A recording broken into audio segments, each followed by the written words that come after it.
Welcome to Book Talk. I'm Winston. I like to read good books, and you should too.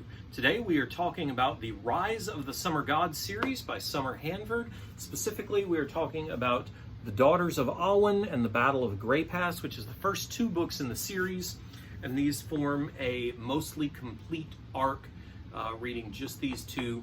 You will want to read the rest of the series, and it is a continuous series. It moves forward on.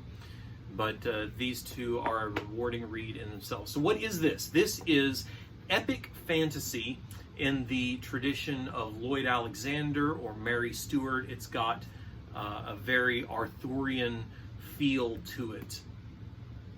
And the Kingdom of Sindoria reminds me very much of the Kingdom of Prydain and in that area. These are coming-of-age stories, very strong, very much so coming-of-age stories. This, I believe, is Aldera, one of the main characters, of course. And she is 18 when the story really begins. She is a daughter of Awen, one of the chosen of Awen, the Raven Goddess. And she is positioned in a place where it is going to be her responsibility to decide the fate of the Kingdom of Sindoria, the location. And here we have this young man in the background is her brother Kylam, 2 years younger, and Panna, the same age, who is also one of the chosen of Awen, one of the daughters of Awen.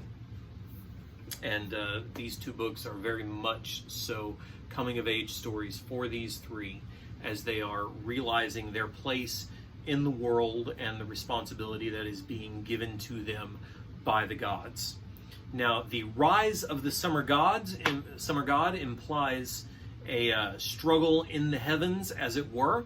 Agia, the goddess of spring, Tump, the god of autumn, and Awen, the goddess of winter, are struggling to bring into place and have the greatest influence over the summer god, the final god who is yet to be born.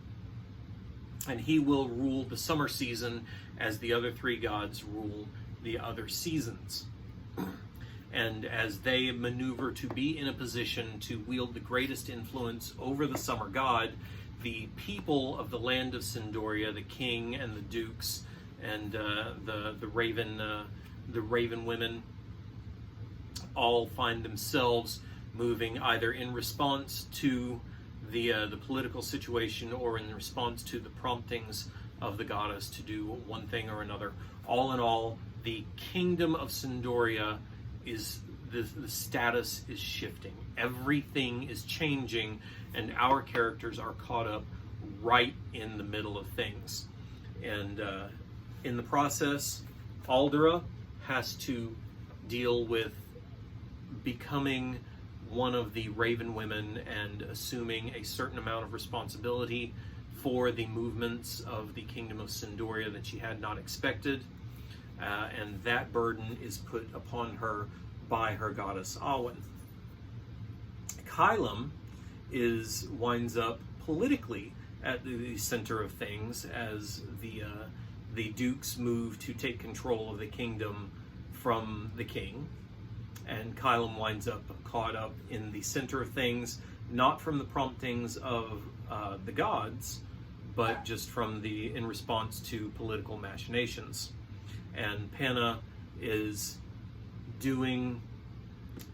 not responding to either the promptings of the goddess or the promptings of the political movers.